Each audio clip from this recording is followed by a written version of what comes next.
Why can stretching after the sauna injure you? And what happens if you work on your flexibility without improving your strength?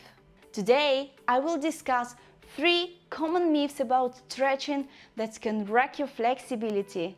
Revealing them will help you to go from a limited mobility to improved flexibility and increase your overall well-being.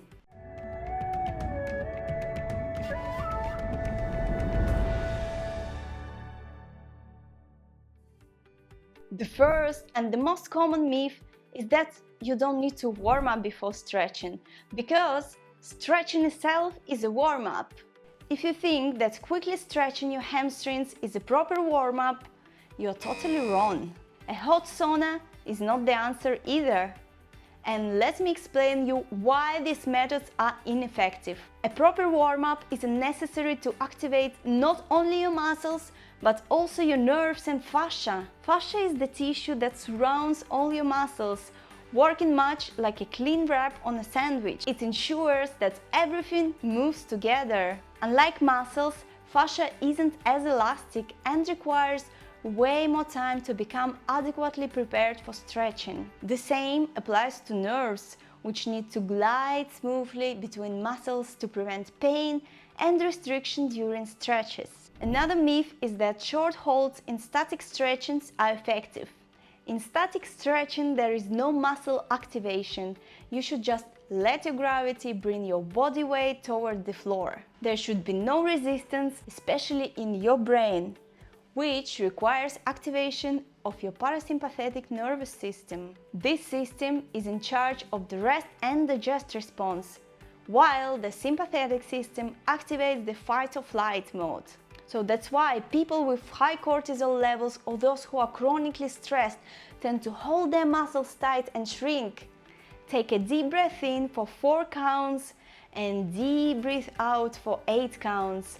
And let your body melt down, feeling like a noodle in the soup.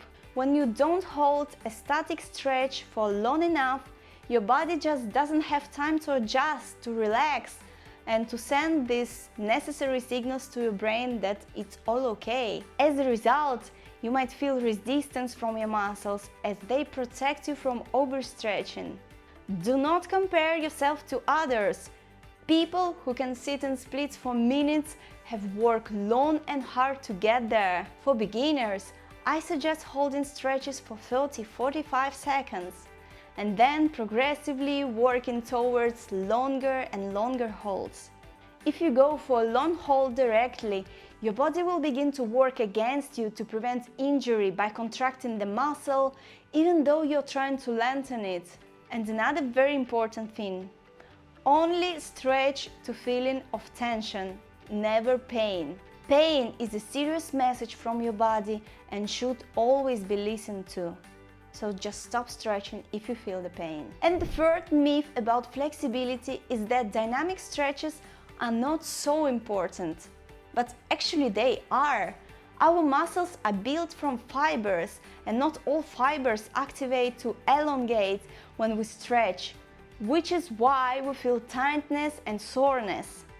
Dynamic stretches activate more muscle fibers, helping you to achieve greater flexibility. During the dynamic stretches, you should go for the full range of motion, carrying your body weight as far as you can, working on strength and flexibility simultaneously. Combating these myths and performing proper stretching techniques will lead you to better flexibility safely and effectively. Hop into something comfy, prepare your mat, and join me for this quick flexibility routine.